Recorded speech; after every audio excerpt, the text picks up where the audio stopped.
C'est un voyage réel, en temps réel. Pendant que vous regardez ces images, vous foncez à travers l'espace à 107 000 km/h, 30 km chaque seconde. Nous sommes ici. Nous atteindrons la station Équinoxe d'automne en 11 semaines. Tous les 20 mois environ, Vénus brille le soir, juste après le coucher du soleil. En 99, en été. En 98, Vénus n'est visible que le matin. Vénus circule sur l'orbite intérieure voisine de la nôtre. Vénus est une planète intérieure entre la Terre et le Soleil. Elle ne s'écarte donc jamais beaucoup du Soleil. Vous le voyez, elle va plus vite que nous. 8 mois pour faire un tour complet du Soleil, nous, sur la Terre, 12 mois. Nous la voyons parfois à droite du Soleil, et puis quelques mois après, à gauche du Soleil. Et là, elle est visible le soir.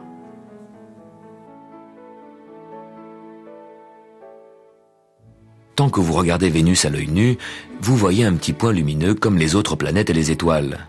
Mais avec des jumelles très puissantes ou avec un télescope, vous serez étonné. Vous verrez Vénus comme un croissant de lune. Pourquoi ? Comme Vénus est plus proche du Soleil, nous la voyons éclairée de côté, comme la demi-lune. Les soirs de juillet 99, vous pouvez bien voir Vénus, notre planète sœur. Ces soirs-là, juste après le coucher de soleil, le système solaire se présente en un bel alignement. De gauche à droite, Mars, la Lune, Vénus, Mercure s'il n'y a pas de brume, et le Soleil que l'on devine juste en dessous de l'horizon. Toutes les planètes solides du système solaire réunies devant vos yeux, faciles à repérer grâce à la Lune. Un mois auparavant, la Lune nous a déjà présenté un tel alignement. Sauf que Mercure était à droite du Soleil, sous l'horizon. Voilà ce qui s'est passé entre-temps. Mercure, la planète la plus proche du Soleil, a parcouru le tiers de son orbite pour venir se placer entre le Soleil et Vénus. Vénus, la Terre et Mars ont continué leur périple. Vénus un peu plus vite, Mars un peu plus lentement que nous. La Lune, toute proche de la Terre, semble faire partie de ce club de planètes qui sont pourtant 600 fois plus éloignées. Notre vitesse de croisière moyenne est de 107 000 km/h. En ce moment, la Terre avance plus lentement, parce que sur son orbite elliptique, elle passe au plus loin du Soleil, et notre vitesse n'est que de 105 000 km/h. Alors qu'en hiver, quand la Terre est accélérée par la force gravitationnelle du Soleil, nous voyageons à 110 000 km/h. S'il n'y a pas une grande différence, c'est que notre ellipse est presque un cercle, à peine étiré de 2%. Sur son orbite beaucoup plus elliptique, la comète Halley, qui nous visite tous les 76 ans, s'accélère pendant son passage près du Soleil à 200 000 km/h, le double de la Terre. Puis quand elle retourne vers la région lointaine de Neptune, elle ralentit à 3600 km/h, 30 fois plus lent que la Terre. Sur une ellipse aussi elliptique, on peut s'imaginer que le Soleil, en quelque sorte, jette au loin la comète qui, à mi-parcours, ralentit pour retomber vers le Soleil.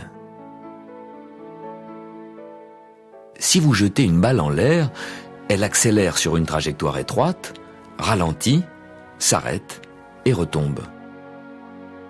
La Terre, elle, est en chute permanente vers le Soleil.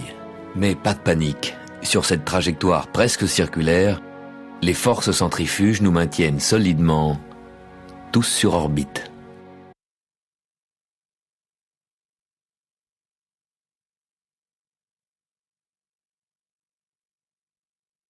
C'est un voyage réel, en temps réel. Pendant que vous regardez ces images, vous foncez à travers l'espace à 107 000 km/h, 30 km chaque seconde. Nous sommes ici. Nous atteindrons la station Équinoxe d'automne en 11 semaines. Tous les 20 mois environ, Vénus brille le soir, juste après le coucher du Soleil. En 99, en été. En 98, Vénus n'est visible que le matin. Vénus circule sur l'orbite intérieure voisine de la nôtre.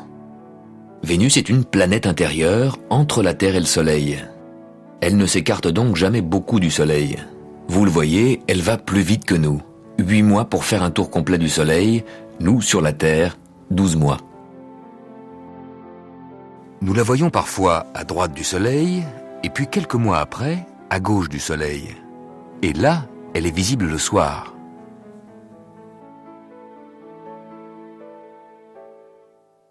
Tant que vous regardez Vénus à l'œil nu, vous voyez un petit point lumineux comme les autres planètes et les étoiles.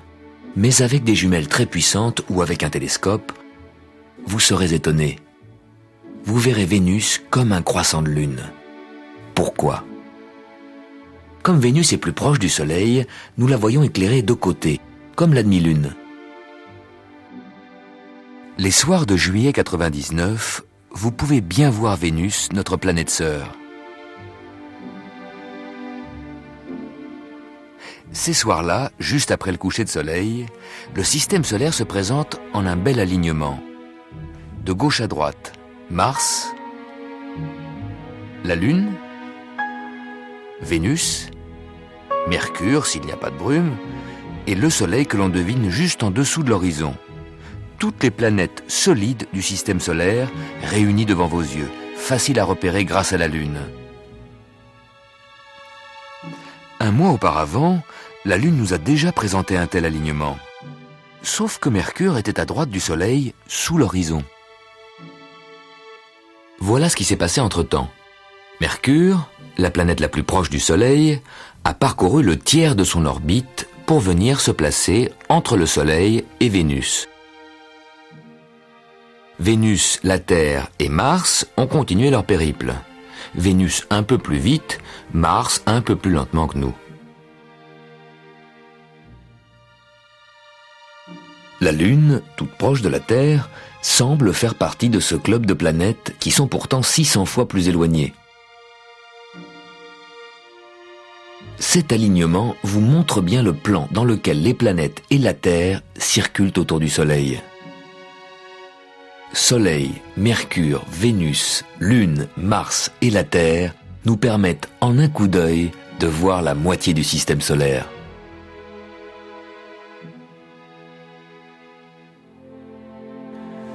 Au printemps 99, d'une semaine à l'autre, la planète Vénus devient de plus en plus visible dans le ciel du soir. Pourquoi ? Tous les jours, pendant que le Soleil traverse le ciel, il est suivi de Vénus, invisible dans le ciel bleu. Quand Vénus suit le Soleil de très près, le soir le Soleil passe sous l'horizon et Vénus, tout de suite après, passe également sous l'horizon. Vénus reste donc invisible.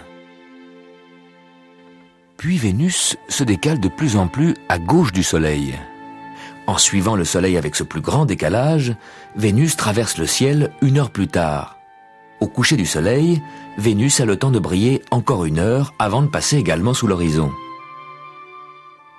Vénus est si brillante que vous pouvez parfois l'apercevoir en plein jour, là où l'air est très pur, dans le désert, en montagne, ou si vous prenez l'avion.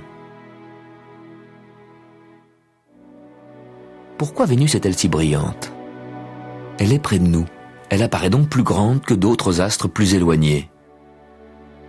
La planète Jupiter est plus éloignée, moins brillante.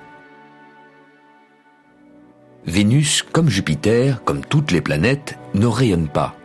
Elle nous renvoie la lumière du Soleil. Elle nous en renvoie même beaucoup.